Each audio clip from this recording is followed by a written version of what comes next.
You know, there is so much to say about how you build a business today. It's in beauty. It's really complicated. You know, it's always not been easy, and then it got easier. You know, as digital opened up the space, and manufacturers would work with smaller brands, but it's really more complicated as we go into kind of the multi-layers of distribution options and also the multi-geography. We're going to talk to our customer, we're going to sell to our customer, and it's that really, really fragmented journey. And whilst we might have seen some numbers slow down, we're also seeing some really good performances still coming through. But it's how we really own that customer journey that's really complex. And Michael, I'm going to start with you. I'm going to talk to you because I think the other day I called you the distribution rebel. Because you have done things differently, not just once but twice. I thought you talked to us about the magic recipe of really starting out in the right channel and building that out in the right way and then blending it into physical. So the secret is it's for us it was always a digital first ecosystem. For step one, we did want to start off with a interesting and is this thing on? Yeah. With an interesting and the right product for the digital ecosystem. If we are to disrupt a user via social media, is that better done with a plain packaged or a plain product that applies clear, or is it done with a bright, bold, and something unusual that captures the eye? And for us, knowing that we wanted to start this brand through digital disruption, that was a point one. Point two, of course, you want a product that it is interesting. It might be gimmicky as far as visuals, but it carries certain USPs and it makes people happy because there's no scenario where you can sell something once and have a viable business. So you want a percentage of your customers to love your product. So you do start at the core with the product. The delivery for us was naturally first and foremost on the direct-to-consumer side, but literally out of the gate, there was probably not even 2-3 weeks where the product lived on our site but didn't live on Amazon at the same time.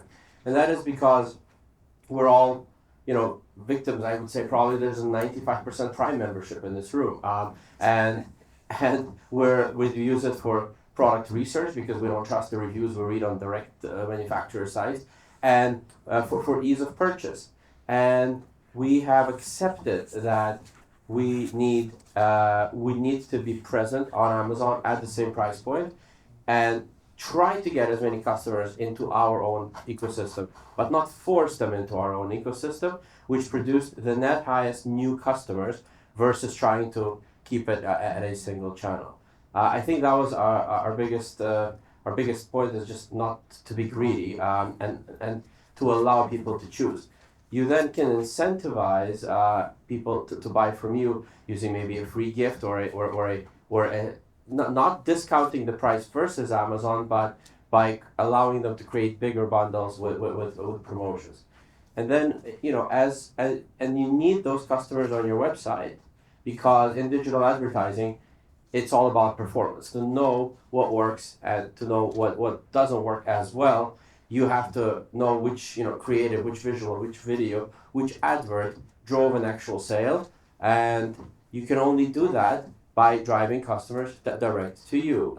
So for us, it's a very mathematical and almost unapologetically numbers-driven approach at the growth and the marketing side, coupled with giving the choice of channel of where to buy, which now extends, of course, into some retailers as well.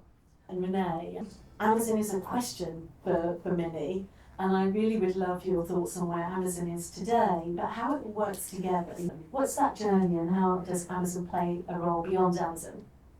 So I was the head of luxury beauty at Amazon before COVID, so in 2017, when I was like, when we would pitch, everyone would say no, all the groups would say no. And then we'd be walking out and like the VP of whoever would be like, but I'm an Amazon Prime customer. I buy everything on Amazon. I was like, how are we not connecting the dots?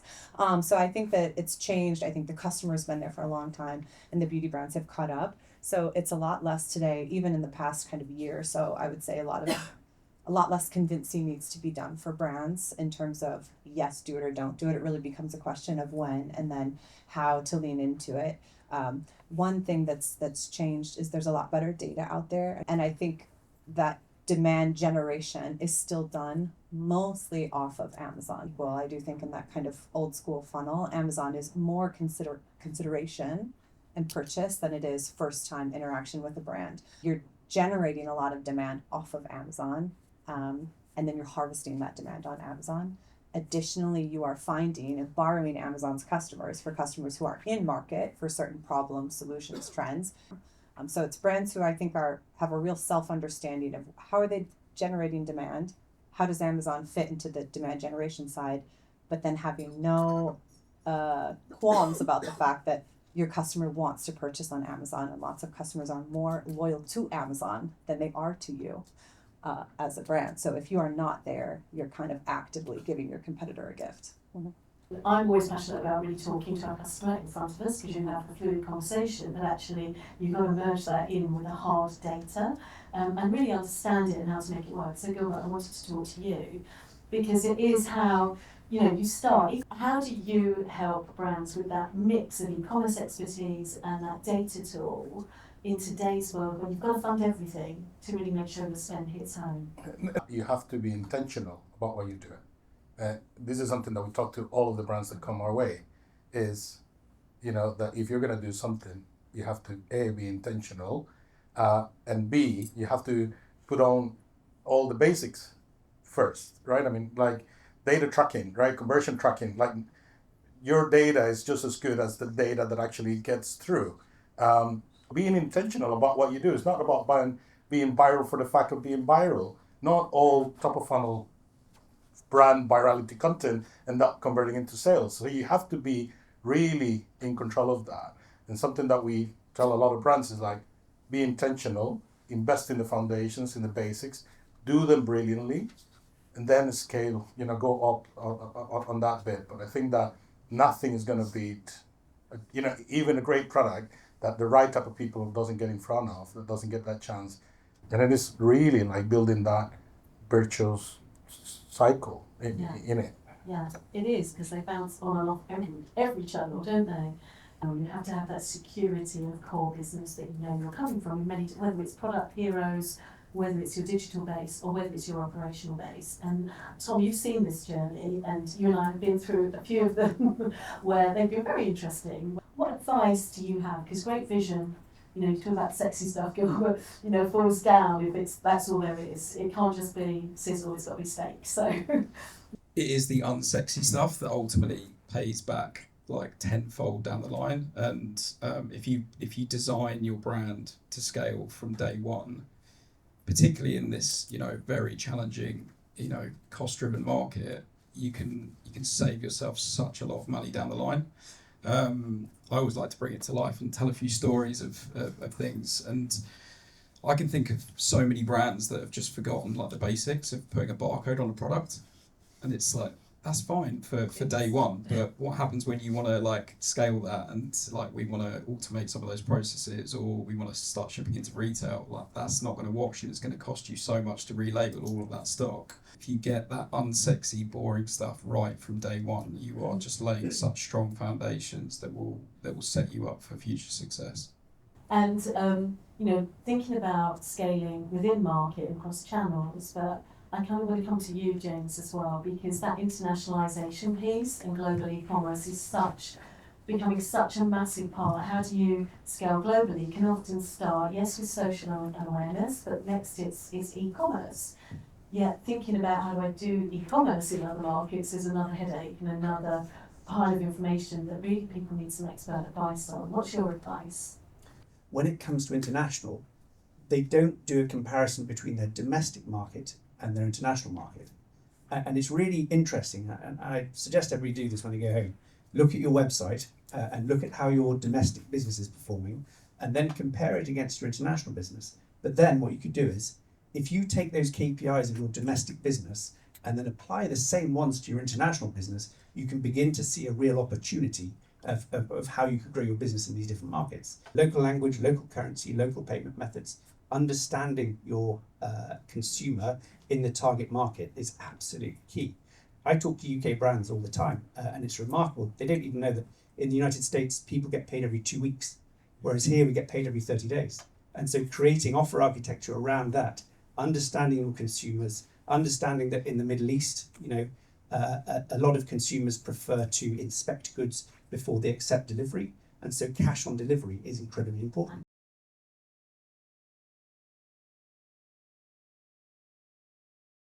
So it's a really big thing to be able to understand how to trade well in both channels, but also how to connect across unified channels of social alongside that as well. And all that costs a lot of money. So Frank, I won't go to it's a different financial mindset that you've got to put on in your planning as well. So I wanted to get you just to talk us through that transition from a financial perspective and the different things you need to think about. Yeah, the first thing is that the working capital challenge of having to pay for inventory and marketing before you get money back from sales is exaggerated when you're a multi-channel and multi-market business. And I think the mistake that a lot of brands make when expanding to new markets is planning on a P&L basis rather than thinking about the varying cash flow dynamics of those varying markets and sales channels. And just to give you a few examples of that, if you expand to a new market, you're probably going to have to pay a bit more to acquire customers, maybe than your home market. Therefore, you have a longer customer acquisition payback period. That puts strain on your cash flow. And if you have that across multiple markets, and if you have retail and wholesale distribution as well as direct consumer distribution, you'll have longer cash cycles, varying payment terms across customers in different markets, those kind of things. So all of that brings both a lot of complexity and can bring a lot of pressure on cash flow. And obviously that then means you have to be significantly funded in order to invest in it. But it's obviously so much harder. You've got to keep in mind bottom line. So when you've got to do so much and you've got to fund so much, and you've got to look at those multiple channels, how do you look at that profitability? How do you look at smart investment in channels? The investors, as you rightfully say, they want growth, but now they want profitability as well. So the brands are kind of stuck in the middle. Okay, we have to please our customers to make sure they buy with us, and then we have to please the investors to have both growth and profitability. So I think the unprofitable D2C brands are no longer interesting anymore, so and I would say if you're a brand, what you need to look at, you need to yes, omni-channel is important, but you can't just spread the magic dust and say, okay, I'm going to try Amazon. If not with the right partner, you're going to fail. I'm going to try a retailer, but if you don't have a marketing behind it, you can't succeed. And if you just spend a lot of money acquiring your customers online, then the investor is going to look for it as well. So I think it's very important with your retailers, 85% of beauty is still sold in retailers, so then it moves to omni-channel. But I think it's very important to, if you partner with your retailer, it's to make sure that they support you correctly, they give you the sell-through data. You don't just use it as a sales channel, but also as a marketing channel. You need to ask for something back, because if they don't sell, it also looks bad on the retailer. If you go in and everything is discounted, it looks bad on everybody. So, and then the other, for the D2C brands, I think it's also very important to look at subscription, membership. This is also very important, because that's how you get your customer more sticky. You've had an amazing raise at 50 million. Congratulations. That's amazing. It's incredible. Just quite a lot of money you can spend, but what do you spend it on and how you spend it smartly, and really, I suppose, your motivation in saying, okay, I've got this incredible, D2C business. It's doing really well. Now I'm going to raise money. I'm going to, give up some of my brand, and I'm going to put that money partly into the physical distribution. What was your thinking behind that? Why the physical was so important for you? Well, the advantage of working and listening to what customers say directly and owning, the first party data on a couple million consumers is that you get to understand what they do, what stops them, what helps them, and so on. And as much as we had, I'll give one good tidbit. Okay, you want nuggets? I'll give you a good nugget. Like those forms at the end of the post-purchase flow where you might say where you might ask where did you hear about us, and typically you put like the paper or the internet or TikTok and so.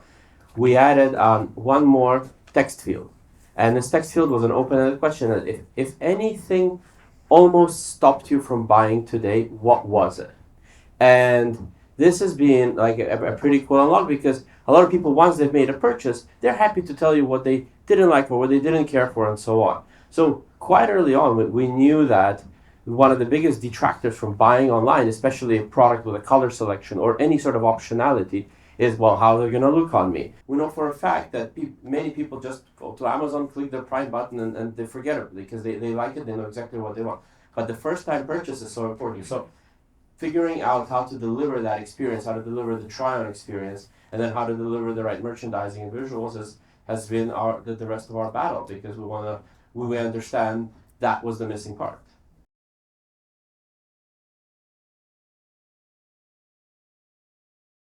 I wanted to talk a little bit more about markets as well, because the UK has traditionally been a landing point, really, for the US. But obviously, a lot has happened, and I think on the last panel that we talked about this, it was the day after Liberation Day, so it was a kind of interesting switch around in some of those questions. What have brands done? What have brands done since then? Because it's such a hit. Don't we all feel so liberated? It's been wonderful. It's been a real mixed bag, actually. I think, sadly, some brands have just turned off the US. That is the reality. They're just so nervous, or their products are of an origin, from China, where it just literally is not worth shipping. The tariffs grabs all the headlines. The de minimis is what kills the business, and that's been the most that's been the most damaging thing for our business and therefore our brands. But there are ways around it. And my advice at the time was stand still. But ultimately in business you can't stand still for too long, because otherwise you just, as we were talking about with someone earlier, you just get blown over. So you at the time, day -1, standing still was some good advice. Now it's time to take action and start thinking about what is your strategy for going into the US. Yeah. And the reality is Trump is going to get what he wants in some sense, because some brands are going to the US and setting up distribution there. The US business is flat so far this year in beauty, and it's really had a massive impact in their trading there. We've kind of survived a little bit better, but it's really hurtful. But I think for some of those indie brands, their e-commerce has been a way of going into those markets without physically landing there and taking on board that additional cost. So James, de minimis, you and I have talked about that. Don't panic. Oh, great. It's the big one. In my mind, it's about changing the mindset. The changing of de minimis, it has created adversity, and adversity creates opportunity. And I really wish brands would start seeing it like that, because the fact is, you might have competitors in the UK who can't deal with this, and you now have an opportunity to get a head start of them. So there have been constant supply chain disruptions, but the reality is it creates huge opportunity for brands that think about it correctly. And the way to think about it is to stop thinking of logistics and global trade and compliance as being a cost center, and see it as being a value generator for your business, a way of getting a head start on your competitors. And I think if brands can invest a little bit of time and change that mindset, then they can really start to see some really good opportunities. Gilbert, I wanted to talk to you really about that, and looking at your, if you're basically got an e-commerce site, or if you're on social, you're global. So how do you look at paid media across markets when not only is it expensive in your home market, but at least you feel a little bit more confident and you know your customer a bit more, to be able to seed awareness into an international market where the language is the same for the moment in the US? How do you do that smartly? What's the trial and error? Being intentional, all of that together is America, right? Or the US, in that regard, right? All of them together. It's not the same New York or the East Coast and the West Coast. Very, very different type of people, very, very different ways of shopping, very, very different ways of speaking. If you go to the Midwest, Chicago and all that area, completely different as well. You got Northwest as well. you really have to be intentional, and especially if you're an indie brand, a small brand that you're only you have to go stateside. Like there is no other way around. You have to go, be in the market, like get to know the market. This is probably the easiest time ever for you to launch an e-commerce brand, right? I mean, it doesn't take that much money, really. It doesn't take that much money to sell, internationally, especially now with Shopify markets. It's just a couple of clicks and then you're selling elsewhere, right? But you need to be intentional. It can become a distraction. It can really make or break business. You really need to know what you're chasing and what does winning looks like for you. Like people think that they're gonna go and they're gonna take over the market, and because seriously, right? I mean, again, right? It's sexy. We want to see all those orders coming from all these different countries, but just choose the things that you're gonna do and have the right resources behind it. I don't know if anybody saw the Wonder Skin social post with the Statue of Liberty putting on the blue lip, which was kind of a brilliant statement of we have landed. But I mean, I'd just like to understand from you what are the challenges have been, and what was your intentional things that you did to make sure that you landed really well up front? And you also, there's tons of stuff that you'd already done up front, isn't there? Tons of awareness you'd already raised. Absolutely, and starting with choosing your battles. We were lucky with the English language because us, sitting in this room, we can already cross over between U.S., Canada, Australia, Ireland with relative ease, and even appeal to the Nordics. Albeit I take your point about talking to the heart very, very, very closely. So where we went with the U.S. The U.S. does have a superior advantage to all the other countries we've mentioned. Maybe not politically, but everywhere is a mess now. But because the buying power of the American consumer, there's still nobody comes close to that. Our average basket in the U.S. is probably 35% higher than our average basket anywhere in the world. American people are taught to spend money they don't have from a very early age. People tap into credit cards and they don't spend off of their bank account, whereas anywhere else in the world, people can fundamentally only spend what is available to them. Huge difference. And although that's maybe flawed from a future proofing and behavioral perspective, I'm not the one who's going to change that mindset. This is already ingrained in 3-4 different generations there. So they spend eagerly, they spend more, they buy. People love discovering new products, aka the percentage of indie brand penetration in the US, it's no joke. So identifying the market, being absolutely focused on what you want to deliver. We didn't go state specific or city specific, but we did go persona specific. So at some point you run out of the generic influencer, the 20-year-old that looks like a typical makeup, and we go much more deeper into specific personas, age groups, and things that appeal to people. So we market through persona and archetypes rather than geographical ones, and we found that is one way to unlock additional audiences. Things so far as anime and like cosplay communities, and then you go into you go into people who are very specific into sports and performance, and people into like yoga and athlete, and they care about different visuals, different purposes, and different USPs. Renee, I wanted to come to you as well because but back to Amazon again in the UK. So getting it right on Amazon in the UK, is that an easy transition to Amazon in the US because that's where the customer is shopping? At the end of the day, it's such an important part of the market and the spend. Or should you be doing more discovery and getting into the brand and the market first and then flip into Amazon in the US? Is it an option to kind of go Amazon, or do you have to learn elsewhere? Definitely, Amazon would lead you to believe that it's just a click of a few buttons, but of course it's so much more than that.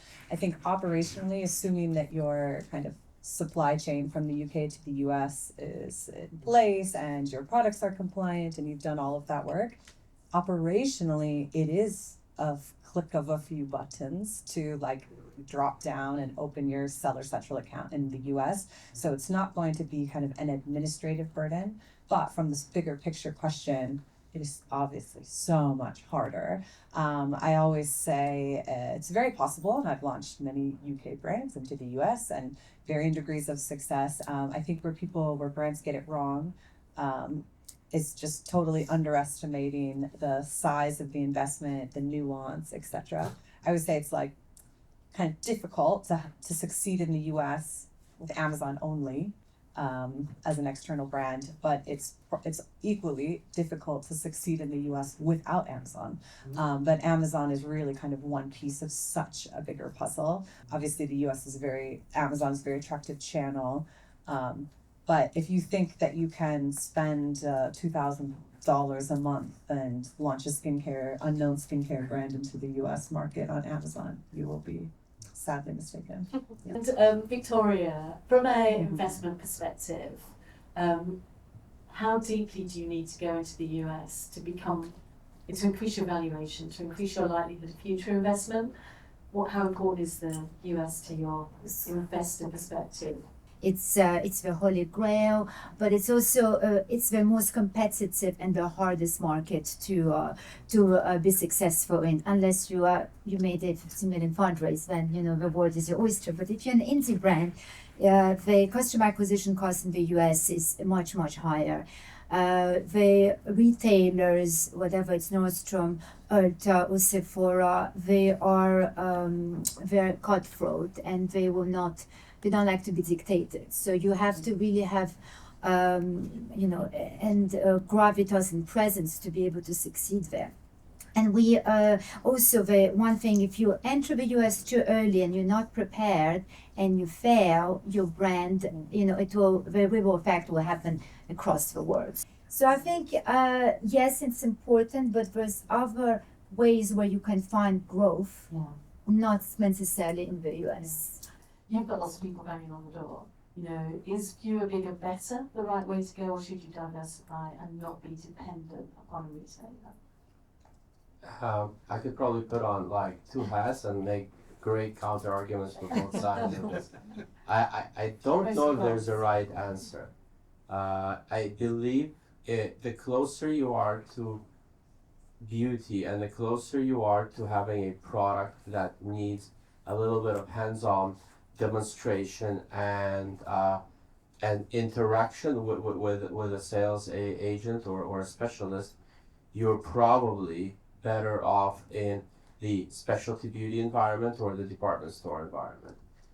The closer you are to having an impulsive, simple, single SKU or easy self-selection type of product, I think not taking advantage of the fact that there is thousands of Target doors, thousands of Walmart doors, thousands of CVS, thousands of Walgreens is also foolish, because the amount of volume you can do there is absolutely asinine, and they're not destructive of one another. I believe it really ties down to your product, to your stage of growth as a business, and to your price point as well, very, very important, and to how the customer needs to interface with it in order to buy it. And then that's what helps you steer the decision.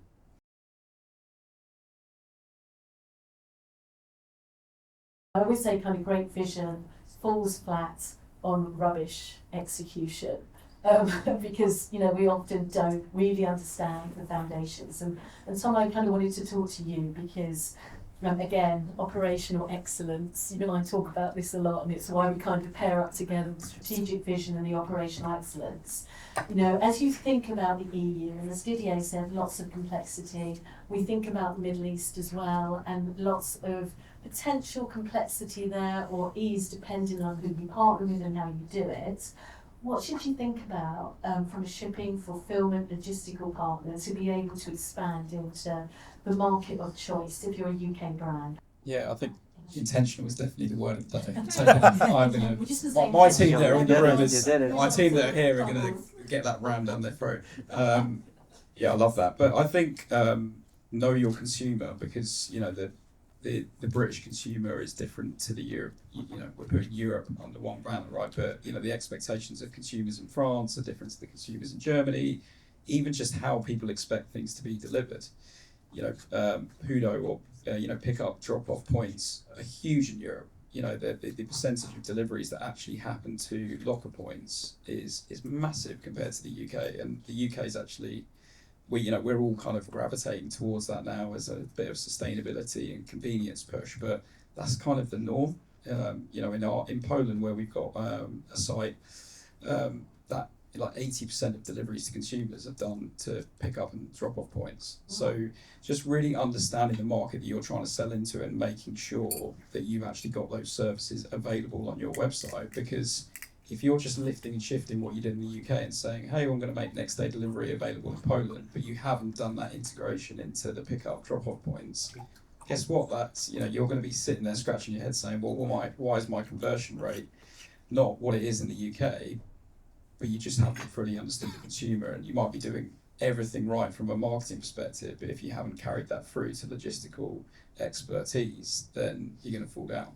Again, in the UK, we've become accustomed, courtesy of Amazon, to, I can order today and I can get it tomorrow. Actually, consumers in Europe in general are far more relaxed with like a 2 to 4 day delivery expectation. So you don't need to break a gut to get everything there with the same expectation of the UK consumer, and you can save yourself a lot of money by just doing a little bit of research up front and really understanding what it is that you're trying to compete against. It's a really big financial decision when you move out of your home market, particularly if you move in through bricks and mortar. But you're going to go on the channel because you must and you should. How should you? Is there anything different that you should do as you go into other countries, whether it's the US or anywhere else? What should you think about in financial planning? The reality is that equity will be the most expensive form of finance that you'll ever take.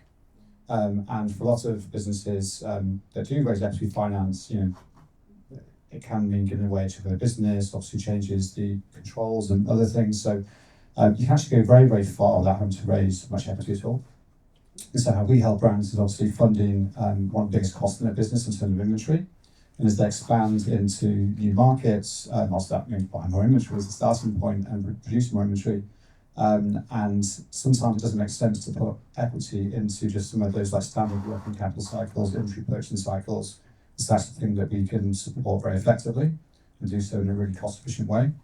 And I think, just those various paths that brands take when it comes to the financing of the business. There's not one path that fits all. James, e-commerce on the Middle East has just suddenly changed its game, and they are looking more and more at, even like Saudi opening up as an example. It's a massive market that's become unlocked really since COVID and in the last couple of years with different attitudes. How should they think about global e-commerce in some of those markets? So you immediately think, oh my God, this is going to be really tough, really tricky.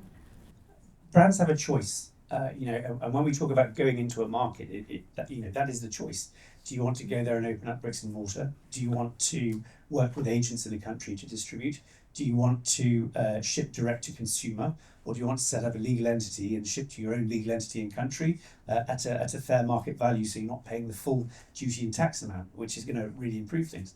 But brands really need to focus on understanding those markets and really understanding, right, I'm shipping this beauty product into this country. What are the regulations going to be for shipping this into the country? What is the right HS code to use for this product? Because when you're shipping makeup, one compound in that makeup, blush or whatever it is, could be the difference between a 20% tariff or a 50% tariff. And understanding really what the HS code is for that product, and then when you are shipping into that country, calculating the full landed cost in the transaction, so that you're shipping to the consumer and you're not in a situation where you've got an excited consumer who's been really excited to buy this product from you and been waiting for this, and then some hairy van driver turns up and says, here's your product, now you owe me $50 in duties and taxes. These things, that's what defines the user experience as well. Yeah. But you've actually almost got to think about, when you're producing the product, about the ingredients and what markets that might exclude you from, alongside your customs, your tariffs, etc. Just to finish up, it's it's a changing game. It's changing all the time. There is so much going on. It's like you can't sit still. You can't have a model and think, yeah, that's great, that works for me. It's continually moving and changing. whether or not that is the distribution channels where we see mostly fueled by marketplaces, whether that's Amazon or whether that's Sephora opening up its own marketplace, which is going to be really interesting to see what happens there with the creator. But you know that e-commerce going to 31% of the business, and Amazon they're taking 28% of that overall online number. It's become a huge part. You can't avoid it. You might be able to avoid big hairy van drive, but you can't avoid Amazon. Ask you a question, have a chat, make great conversation. And I really love the fact that we've got community and beauty that is co-supportive of each other and that will trade ideas, magic secrets, magic recipes, expertise to make this industry as strong as it is.